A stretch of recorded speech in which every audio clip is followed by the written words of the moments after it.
Karibu katika kipindi cha leo, rafiki mpenzi mtazamaji, na naomba nikualike tupate nafasi ya kuomba kabla tujaingia katika kujifunza. Baba, katika jina la Yesu, jifunue kupitia maandiko yako matakatifu, tukaelewe lilo kusudi lako katika maisha yetu. Kwa jina la Yesu Kristo, amina. Rafiki, umewahi kusikia kauli hii ikizungumzwa mahali fulani: Simba hawana akili au Yanga hawana akili, na kule Kenya labda Gor Mahia hamna kitu, bure kabisa. Hizi ni kauli za baadhi ya mashabiki wa soka, na huzitumia kauli hizi kuonyesha upinzani wao katika mashindano yao. Kuna kitu Biblia inazungumza kuhusiana na mambo kama haya. Hebu tusome kitabu cha Zaburi sura ya 1 mstari wa 1, alafu tujifunze zaidi na Roho Mtakatifu atusaidie. Heri mtu yule asiyekwenda katika shauri la watu wasio haki, wala hakusimama katika njia ya wakosaji, wala hakuketi barazani pa wenye mizaha. Biblia inazungumza habari ya mzaha. Unajua, katika utazamaji au ufuatiliaji wa masuala ya mashindano au michezo ya soka na michezo mingine, kumekuwa na klabu ambazo zinaonyeshana upinzani katika kushindana kwenye michezo hiyo, na hawa wafuatiliaji au mashabiki wao huingia katika migogoro ya kujadiliana, na mara nyingi wamekuwa wakiita utani. Lakini Biblia inazungumza nini kwa habari hii? Biblia inasema ni heri mtu yule ambaye amejiepusha katika baraza la wenye mizaha. Anapozungumza habari ya mizaha, ndani yake kunakuwa na lugha zisizofaa, matusi na kejeli ambazo kwa namna moja ama nyingine kuna wakati huzalisha magomvi na inawafikisha watu hata kushindwa kusalimiana, lakini ni kwa sababu ya michezo ya namna hii. Biblia inaweka wazi mambo kama haya, na kuna jambo ambalo lazima tujifunze kama watu ambao tumeumbwa kwa sura ya Mungu na tunahitaji kuuona ufalme wa Mungu.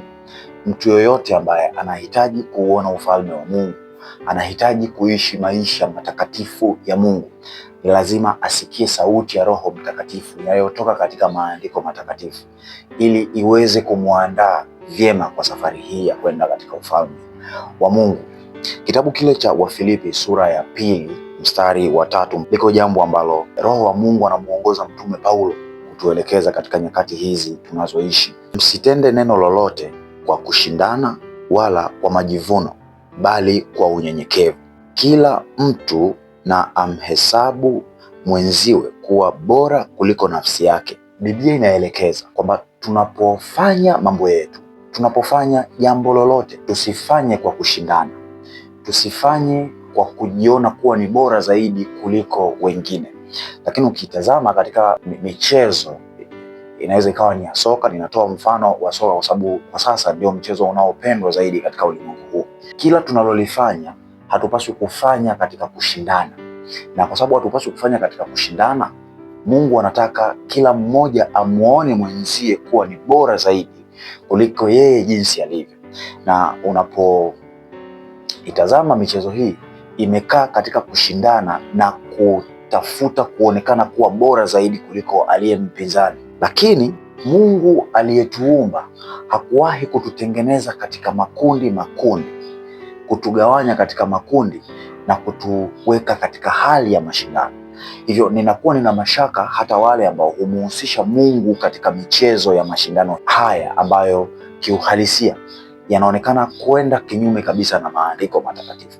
Rafiki, ninazungumza hivi nikiwa ninaelewa ninachokizungumza, na wakati fulani ifike hatua tumruhusu Roho Mtakatifu atufundishe, tuuseme ukweli ambao ni kweli unaumiza, ni kweli tunapenda soka, ni kweli tunapenda michezo, lakini lazima tujue ya kwamba Mungu anataka nini. Na tunapofanikiwa kujua kwamba Mungu anataka nini katika maisha yetu, ni lazima atusaidie, tumuombe atusaidie kupata badiliko.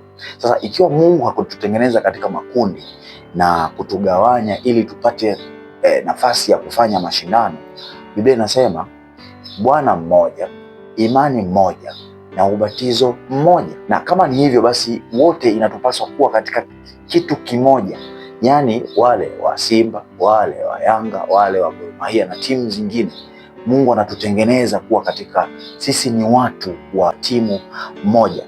Yako mashindano ambayo yanatajwa katika maandiko matakatifu, lakini si haya ambayo sisi tumejigawanya katika makundi na sasa tumejiweka katika vita, kiasi kwamba watu wanafikia hatua wanaapa kwamba ninaweza kutembea utupu ikiwa sijavaa nguo kutoka mahali fulani mpaka mahali fulani, na ikiwa timu yangu haitashinda ninaweza nikatoa kiasi fulani cha fedha.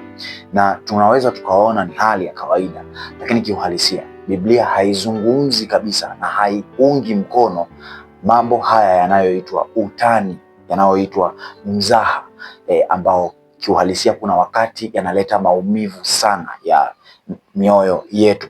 Hebu sasa tuangalie pambano au shindano ambalo Mungu ameliweka kwetu ili litusaidie, ambalo linabeba hatima ya maisha yetu.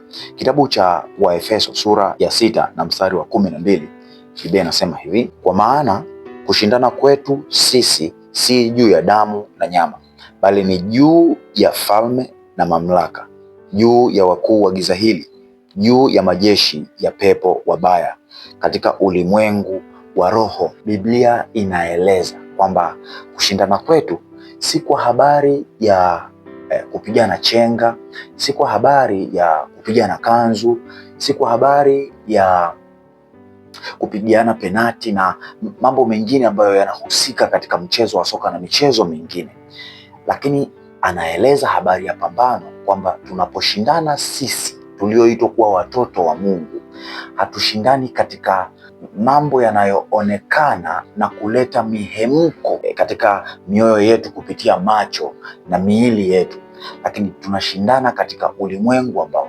hautazamiki katika hali ya macho ya kawaida. Na ndio maana ninakuwa na mashaka na mtu anayejiita kuwa nabii, lakini akienda kutabiri mechi za michezo, mechi za soka, mechi za mieleka, kwamba nimeonyeshwa katika ulimwengu wa roho kwamba Simba leo atamfunga Yanga au Yanga atamfunga Simba.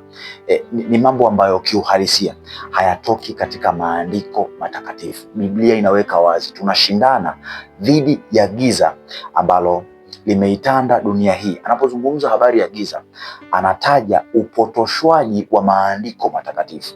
Wameibuka waalimu wengi wanaodai kuwa ni waalimu wa maandiko matakatifu, lakini kiuhalisia ni wapotoshaji. Anapotaja habari ya mamlaka ya giza hili, anazungumza habari ya nguvu za giza ambazo shetani anatajwa kuwa baba wa uongo, uongo ambao ulitokea tangu mwanzo katika bustani ya Eden, na anataja habari ya majeshi ya pepo wabaya. Tunaelewa namna ambavyo mapepo yamekuwa yakiwatesa watu wa Mungu.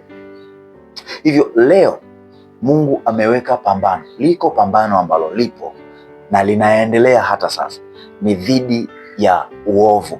Wema dhidi ya ubaya ndio vita ambayo, au ndilo pambano ambalo Mungu ametuchagua kuwa kama wachezaji, kuwa kama askari wake katika vita hiyo. Na utakuwa shahidi, matukio mengi ya michezo hii ambayo si maelekezo ya maandiko matakatifu yamekuwa hata wakati mwingine yakihatarisha uhai wa watu. Watu wamekuwa wakipoteza maisha. Lakini rafiki, ninataka kusema nini leo? Mungu anatualika katika shindano ambalo tayari ushindi umepatikana. Tunapaswa kuchagua leo hii kumkiri Kristo kuwa Bwana na Mwokozi wa maisha yetu, kwa sababu yeye ndiye kapteni na tayari ushindi umepatikana. Warumi sura ya 8 na mstari ule wa 37, lakini katika mambo yote hayo tunashinda zaidi ya kushinda kwa yeye aliyetupenda. Kama utakubaliana na mimi, aliyetupenda ni Yesu Kristo peke yake. Yeye ndiye aliyetupenda kwanza kabla hatujampenda. Kwa hiyo yeye aliyetupenda, tayari tunashinda ushindi wa zaidi ya kushinda.